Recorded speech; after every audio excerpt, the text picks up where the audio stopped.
High বন্ধুরা, সবাই কেমন আছেন? শিপ সফটওয়্যার পক্ষ থেকে আমি শিপন কর্মকার আপনাদের জানাই স্বাগতম। তো আমরা এর আগের পর্বে মার্জিন নিয়ে আলোচনা করেছিলাম। এই পর্বে আমরা প্যাডিং নিয়ে আলোচনা করব। তো মার্জিন কি, আশা করি আপনারা বুঝতে পারছেন। আজকে আরও একটু ক্লিয়ার হয়ে যাবেন যে মার্জিন কি এবং প্যাডিং কি। প্যাডিং নিয়ে আজকে আমরা মার্জিন এবং প্যাডিং নিয়ে পুরোপুরিভাবে আলোচনা করব। তো আমরা আগে আমাদের ফোল্ডারে যাই। আমাদের ফোল্ডার থেকে আমরা আমাদের যে ফাইলগুলো সেগুলো ওপেন করে নিই আগে।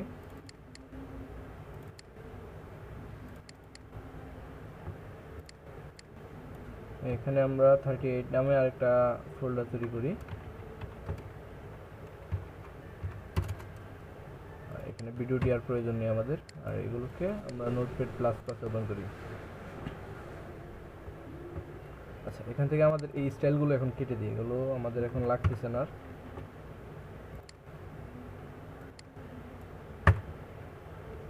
ওকে, এখন আমরা এটাকে রান করাই, একদম খালি দেখবো, কিছু নেই।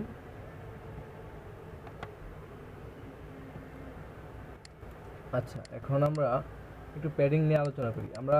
আচ্ছা, মার্জিন নিয়ে একটু আলোচনা করি। আমরা যখন মার্জিন ইউজ করতাম তখন কি হতো, এটা একটা ধরুন এখানে আমরা যদি এটাতে মার্জিন দিই কি হবে, এটা এখান থেকে এদিকে সরে আসবে। আর যদি এটাকে আমরা প্যাডিং ইউজ করি কি হবে, প্যাডিং আর মার্জিন সেম কাজ করবে, কিন্তু একটু তফাৎ আছে। সেটা হচ্ছে গিয়ে আপনি যখন মার্জিন ইউজ করতেছেন এইখান থেকে এটাকে ধাক্কা দিয়ে এদিকে সরিয়ে ফেলার জন্য আপনি কি মার্জিন ইউজ করতেছেন। আবার যদি আপনি এটার মধ্যে সেম জায়গায় প্যাডিং ইউজ করেন তখন কি হবে, এটাকে ধাক্কা দেবে না, এখান থেকে ধাক্কা দিয়ে সরে আসবে না। এটা কি করবে, এটাকে ধাক্কা দিয়ে সরিয়ে দেবে।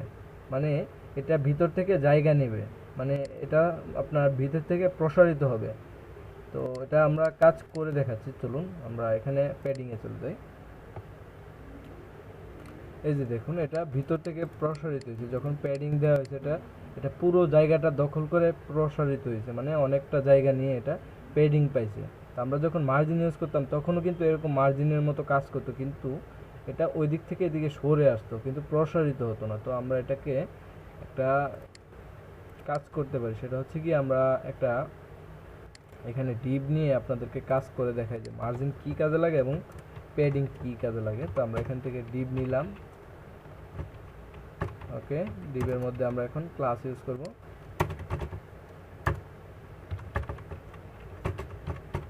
ক্লাসের নাম দিলাম মার্জিন প্যাডিং।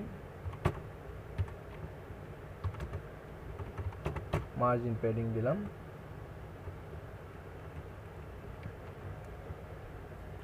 তো এখন আমরা এটার একটা উইডথ দেব, আচ্ছা দাঁড়ান, এটাকে এভাবে না, আমরা এটাকে প্রথমত আমরা আচ্ছা এটার মধ্যে আরেকটা আমরা ক্লাস নিই। ডিপ নিলাম, ডিপ নিয়ে সেটার মধ্যে আমরা আরেকটা ক্লাস নিই। ক্লাসের নাম দিই যে কি দেব, এটা এখানে আমরা একটা কাজ করতে পারি, মার্জিন প্যাডিং 1 নামে দিয়ে দিই। Margin padding 1। এখন আমরা এটার মধ্যে কাজ করব, মানে এটাতে আমরা মার্জিন প্যাডিং দেবো আর এটা উইডথ দেবো। আচ্ছা ঠিক আছে, এটার ভিতরে কিছু টেক্সট দিই, যেমন আমরা এখানে প্যারাগ্রাফ দিয়ে দিই।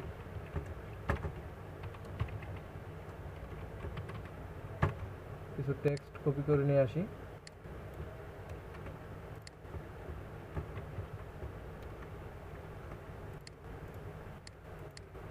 আচ্ছা, এইটুকু নেওয়া হয়েছে। তো এখন আমরা এটাকে একটু স্টাইল করি, তারপর মার্জিন প্যাডিং নিয়ে কাজ করব।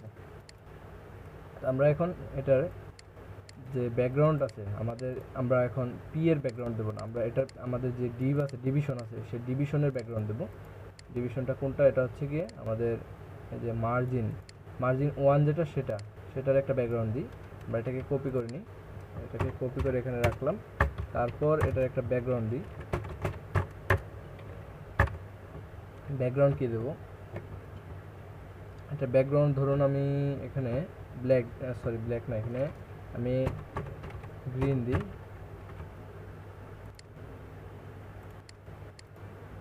গ্রিন হয়েছে, কালারটা সাদা করে দিই। কালার হেক্স কোড ইউজ করি, FFF।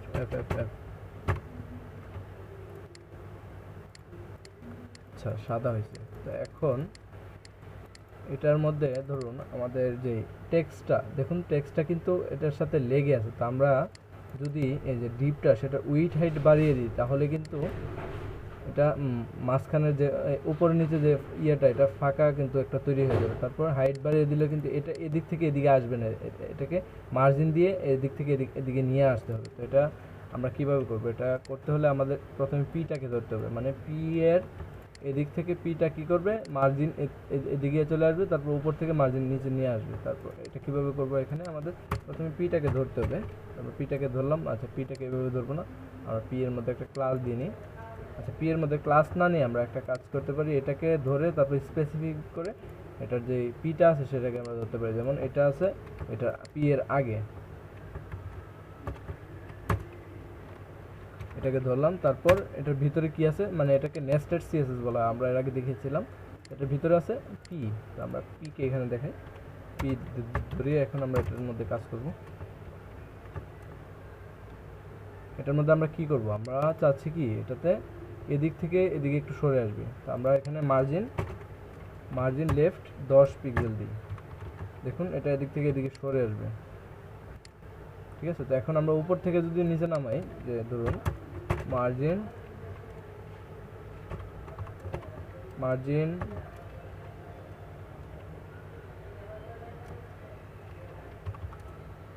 টপ, সরি,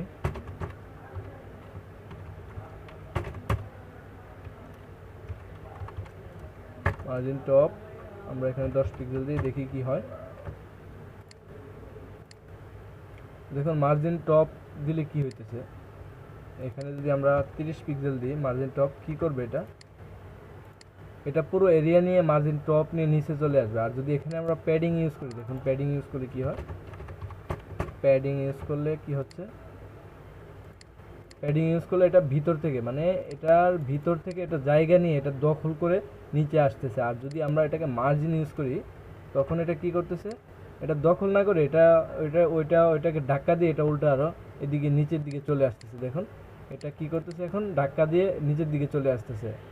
দেখুন এখানে আমরা যদি বাড়াই, যদি 50 দিই তখন কি হয়, এই যে দেখুন নিচের দিকে চলে আসতেছে। আর যদি আমরা এটাকে এখানে মার্জিন ইউজ না করে প্যাডিং ইউজ করি তখন এটা যে জায়গাটা এটাকে প্রসারিত করে তারপর উপর থেকে নিচে নিয়ে আসবে। এটা উইডথ হাইট দেওয়ার কোনো দরকার নেই। তারপর আপনি যদি চান যে উপরে এবং নিচে দুই দিক দিয়ে প্যাডিং দিবেন, তাহলে আপনি আবার প্যাডিং বটম, প্যাডিং বটম এখানে 50 পিক্সেল দিয়ে দেবেন। দেখবেন যে নিচের দিক দিয়েও আপনার এই যে এই পি এর এরিয়াটা প্রসারিত হবে। দেখুন পি এর এরিয়াটা প্রসারিত হচ্ছে। এখন আপনি বুঝবেন কেমনে যে এই জায়গাটা পি এর আর এই জায়গাটা আপনার এই যে এই ডিবের। তো এটা বোঝার জন্য আপনি একটা কাজ করতে পারেন, যে আপনার পি আছে এখানে, পি এর একটা ব্যাকগ্রাউন্ড দিতে পারেন, পি এর একটা ব্যাকগ্রাউন্ড দিয়ে দেন, যেমন রেড। এখন রিফ্রেশ করেন, দেখুন পিটা কিন্তু পুরোটা জায়গা জুড়ে প্রসারিত হয়ে গেছে। এখানে আপনি আরেকটা কাজ করতে পারেন, এখানে পি পুরো এরিয়া পেয়ে গেছে। তো পুরো এরিয়া কেন পাইছে, পি এমনিতে ডিসপ্লে ব্লক করা থাকে, ডিফল্টভাবে পুরো এরিয়া জুড়ে পেয়ে যায়। এই যে দেখুন পুরো এরিয়া। তো display block, display inline block এগুলো নিয়ে আমরা পরে আলোচনা করবো। এই যে দেখুন এখানে সিএসএস এর ইনলাইন ব্লক এগুলো নিয়ে আলোচনা করা আছে, আমরা এগুলো পার্ট বাই পার্ট আস্তে আস্তে এগুলো নিয়ে আলোচনা করব। তো এখানে দেখুন আমরা যদি এটাকে প্যাডিং না দিয়ে এখানে মার্জিন দিতাম, মার্জিন টপ থেকে যদি 50 নামাতাম, তাহলে কি হতো, এটা মার্জিন টপ থেকে জাস্ট নিচে সরে আসতো, কিন্তু এটা প্রসারিত হতো না, মানে এটা ভিতর থেকে জায়গা পেত না। এখন যদি আপনি একটি বাটন তৈরি করতে চান, যে সাপোজ আমরা এখানে একটি অ্যাঙ্কর ট্যাগ নিলাম, অ্যাঙ্কর ট্যাগ দিয়ে আমরা আজকে একটি বাটন বানানো শিখি। চলুন প্যাডিং ইউজ করে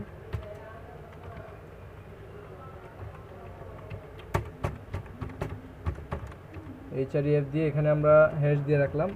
ওকে, এখন আমরা এটাকে বাটন বানাবো। যেমন আমরা এখানে সাবমিট লিখে দিলাম, এটাকে আমরা স্টাইল করবো এখন সিএসএস দিয়ে। আচ্ছা, এটা ব্যাকগ্রাউন্ড পেয়ে যাচ্ছে, তার কারণ হচ্ছে কি আমরা এটার ভিতরে লিখতেছি, আমরা এটার ভিতরে লিখবো না, আমরা এটার বাইরে লিখি।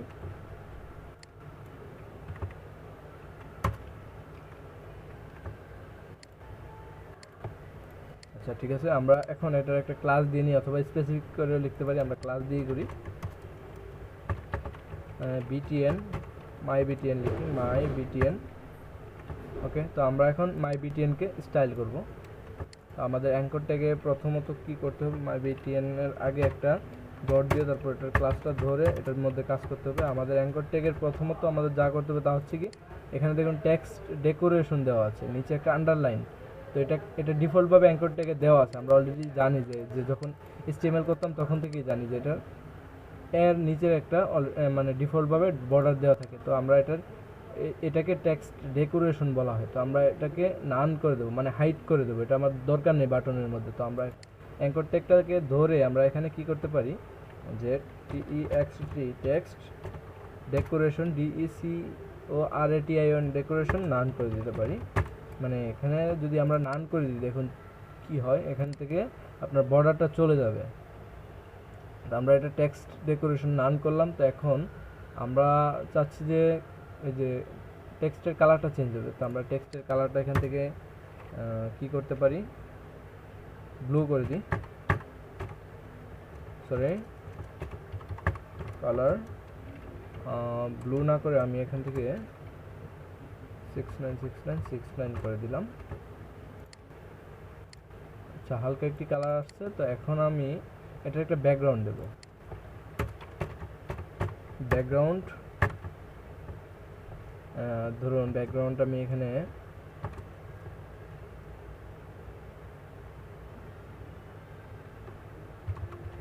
ব্যাকগ্রাউন্ড এটা দিলাম। আচ্ছা, এরকম একটা ব্যাকগ্রাউন্ড আছে। তো আমার এটার সাথে যদি আমি এখানে সাদা একটা কালার অথবা ধূসর কালার ইউজ করি তখন এটাকে ভালো লাগবে দেখতে। আচ্ছা, এখন আমি যদি বাটনটাকে একটু স্টাইল করতে চাই, মানে দেখুন এটার উইডথ হাইট কিন্তু খুবই কম। আপনি যদি এটার এভাবে উইডথ হাইট দেন তাহলে কিন্তু এটা বাটন হবে না। যেমন উইডথ 20 পিক্সেল আপনি এভাবে করতে পারেন, 20 পিক্সেল উইডথ দিয়ে। এখন কাজ করতেছে না, কেন কাজ করতেছে না? এটাকে ডিসপ্লে ব্লক করতে হবে, মানে ডিসপ্লে ব্লক করলে এটার পুরোটা জায়গা পাবেন। আপনি সবসময় ডিসপ্লে ব্লক করে কাজ করবেন, যখন অ্যাঙ্কর ট্যাগে কাজ করবেন তখন সবসময় এটাকে ডিসপ্লে ব্লক করবেন, না হলে এটার প্যাডিং উইডথ হাইট এগুলো কোনো কিছুই কাজ করবে না। আপনি এটাকে সবসময় প্রথমে এটার ডিসপ্লেটা ব্লক করে রাখবেন অথবা ডিসপ্লে ইনলাইন ব্লক করে রাখবেন।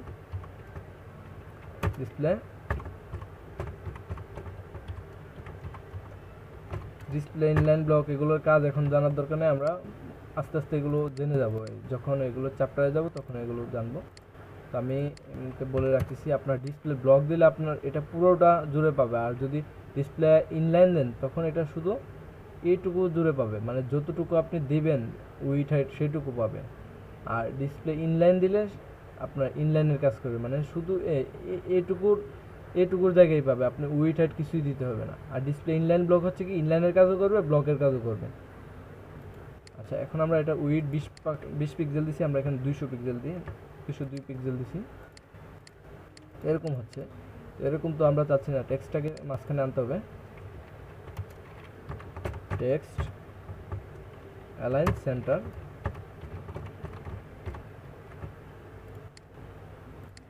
টেক্সটটা মাঝখানে আসছে, বাটন একটা তৈরি হয়েছে মোটামুটি। এখন এটার হাইট দিতে হবে,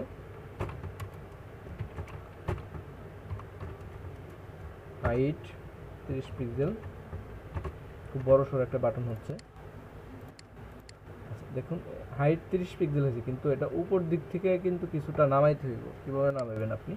আচ্ছা, এই দিক থেকে আমরা এটাকে 120 পিক্সেল করি। এখন ঠিক আছে। এখন এটাকে উপর থেকে নামাইতে হলে আপনার এখানে কি লিখতে হবে, মার্জিন টপ ধরুন আমরা হাইট 30 পিক্সেল দিয়েছি, তাহলে মার্জিন টপ 15 পিক্সেল, অর্ধেক নামবে 15 পিক্সেল, মানে আমরা 15 পিক্সেল উপর থেকে নিচে নামাই দেবো। আচ্ছা, 15 পিক্সেল নামাইলে দেখেন এখানে কি হচ্ছে, এটা নিচে নেমে আসতেছে, কিন্তু আমরা চাচ্ছি কি এটা নিচে নেমে আসবে না, এটা টেক্সটটা নিচে নেমে আসবে। তো এটা আসলে মার্জিন এভাবে উইডথ হাইট দিয়ে করলে আপনার এটা প্রবলেম হবে। তো এটা আপনি সবসময় কীভাবে করবেন আমি দেখাচ্ছি, সেটা হচ্ছে গিয়ে আমরা উইডথ হাইটগুলো কেটে দিই, টেক্সট অ্যালাইন সেন্টার এগুলো কিছু দরকার নাই। আপনি জাস্ট এখানে কি ইউজ করবেন, প্যাডিং ইউজ করবেন। প্যাডিং ইউজ করে এটাকে প্রসারিত করে তুলবেন, মানে এটার ভিতর থেকে জায়গা নেবেন। আপনি যদি এখানে প্যাডিং না ইউজ করে মার্জিন ইউজ করেন তখন এটা এদিক থেকে সরে আসবে, এদিক থেকে সরে আসবে, ব্যাকগ্রাউন্ডগুলো কাজ করবে না, তখন শুধু সরে আসবে, এদিক থেকে ঢাকা দিয়ে এদিকে সরে আসবে, মার্জিন দিলে এদিক দিয়ে মার্জিন দিয়ে এদিক থেকে ঢাকা দিবে। কিন্তু আপনি আপনি আপনার প্যাডিং হচ্ছে কি শক্তিশালী, আপনি যখন প্যাডিংয়ে কোনো ভ্যালু দিবেন তখন এটা কি করবে, এটা ভিতর থেকে এটা স্বাস্থ্য বেড়ে উঠবে। আপনি যত স্বাস্থ্য বাড়াবেন তত স্বাস্থ্য বাড়বে, মানে আপনি পিক্সেল দিয়ে এটা স্বাস্থ্য বাড়াবেন। যেমন আমরা এটা স্বাস্থ্য বাড়াতে চাচ্ছি, ধরুন আমাদের এই যে বাটনটা আছে সেই বাটনের যদি আমরা স্বাস্থ্য বাড়াইতে চাই, মানে এটা উইথ হাইট এগুলো বাড়াইতে চাই, আমরা প্যাডিং দিয়ে এটাকে বাড়াতে পারি। প্যাডিং দিয়ে বাড়ালে খুবই সহজে আপনি এটাকে কন্ট্রোল করতে পারবেন। যেমন আমরা এখানে প্যাডিং দিলাম, তো প্যাডিং আমরা প্রথমে দিই 10 পিক্সেল, তারপর একটা 0 দিলাম, মানে 10 পিক্সেল কোন দিকে কাজ করতেছে আমরা আগে দেখে নিই। এটা তো আমরা জানি যে এটা হচ্ছে কি আপনার উপরে নিচে কাজ করবে, আর এটা হচ্ছে কি ডানে বাঁয়ে কাজ করবে। তো আমরা উপরে নিচে দিলাম কি 10 পিক্সেল, আর ডানে বাঁয়ে 0 দিলাম, দেখি আগে 10 পিক্সেল প্যাডিং পাই কিনা। আচ্ছা 10 পিক্সেল প্যাডিং পাইছে, এটা স্বাস্থ্য উপর দিয়ে আর নিচ দিয়ে বাড়ছে, এটা একটু লম্বা হয়ে গেছে। তো আমরা চাচ্ছি কি এটা স্বাস্থ্যটা ডানে বাঁয়ে সব দিক দিয়েই পাক। তো আমরা এখানে যদি আমরা যদি চাই যে বাটনটাকে আরেকটু লম্বা করব, তাহলে আমরা এখানে এটা ডানে বাঁয়ে আমরা 10 পিক্সেল দিতে পারি, অথবা 15 পিক্সেল দিলে সবচেয়ে ভালো হয়, মানে একটু লম্বা হবে। তো আপনি উপরের যতটুকু ডানে বাঁয়ে সেই সেম দিলে কিন্তু সুন্দর লাগবে না বাটনটা, দেখবেন এখন ভালো লাগবে। দেখুন এখন 15 পিক্সেল আছে, তাতেও ভালো লাগতেছে না, আপনি এখানে 20 পিক্সেল করেন, ডবল করে দেন, একটু লম্বা লাগবে দেখতে। এই দেখুন এখন কিন্তু বাটনটা খুব সুন্দর লাগছে। আমাদের কিন্তু টেক্সট লাইন সেন্টার করতে হচ্ছে না, উইডথ দিতে হচ্ছে না, হাইট দিতে হচ্ছে না, তারপর মার্জিন টপ করতে হচ্ছে না, কিছু করতে হচ্ছে না, জাস্ট এটারে আমরা প্যাডিং দিয়ে স্বাস্থ্য বাড়াইলাম। আমরা যদি এখানে প্যাডিং না দিয়ে যদি মার্জিন দিতাম, বেচারা দেখুন কি হতো, বেচারা ঢাকা খাইতে খাইতে এদিক দিয়ে একটা ঢাকা খাইছে, এদিক দিয়ে একটা ঢাকা খাইছে, সব ঢাকা খাইতে খাইতে একদম ছোটো হয়ে মাঝখানে পড়ে আছে। তো আপনি এরকম বাটন যদি কখনো ইউজ করতে যান, অথবা কোনো এরিয়াতে যদি আপনার এরকম স্বাস্থ্য বাড়ানোর দরকার লাগে, আপনি সেখানে প্যাডিং ইউজ করবেন, মার্জিন ইউজ করবেন না। আর মার্জিন তখন ইউজ করবেন যখন আপনার বেচার আর জায়গা মানে এদিকে মানে থাকার দরকার হইতেছে না, আপনি ওইটাকে মার্জিন দিয়ে এদিক থেকে ঢাকা দিয়ে অন্য দিকে ফেলে দিবেন। তো এগুলো আমরা যখন প্র্যাকটিক্যাল কাজ করবো তখন আমরা বুঝতে পারবো, একদম ক্লিয়ারভাবে বুঝতে পারবো। তো আপনি তো এখন বাটনটা তৈরি করলেন, বাটনটার একটা সৌন্দর্য আছে, তো সেটা আপনার কাছে। তো বাটনটার সৌন্দর্যটা আপনি কিভাবে করবেন, এখন বাটনটার একটা বর্ডার রেডিয়াস দিলে কিন্তু ভালো লাগবে। দেখুন সবসময় এটা খেয়াল রাখবেন যে আপনার কোন জায়গায় কোনটা করলে ভালো লাগবে, সেটা আপনার মাথায় রাখবেন। যেমন আমরা এখানে বর্ডার রেডিয়াস আমরা এখানে 6 পিক্সেল দিয়ে দিই, একটু মানে কোনাগুলো কেটে যাবে। তো 6 পিক্সেল দেওয়াতে দেখুন খুব সুন্দর একটা বাটন তৈরি হয়ে গেছে। তারপর ফন্ট সাইজটা একটু চেঞ্জ করে দিতে পারেন আপনার ইচ্ছা, যেভাবে ভালো লাগে আপনি করবেন। আপনার বাটন, আপনার সব কিছু, আপনি এটাকে কষ্ট করে মানুষ করে স্বাস্থ্য বাড়াইছেন, আপনার ইচ্ছা মতো এটাকে আপনি এখন সৌন্দর্য দিবেন। তো ধন্যবাদ, আজকে এ পর্যন্তই। আশা করি মার্জিন এবং প্যাডিং নিয়ে আপনাদের কোনো আলোচনা থাকবে না। ধন্যবাদ, সবাই ভালো থাকবেন।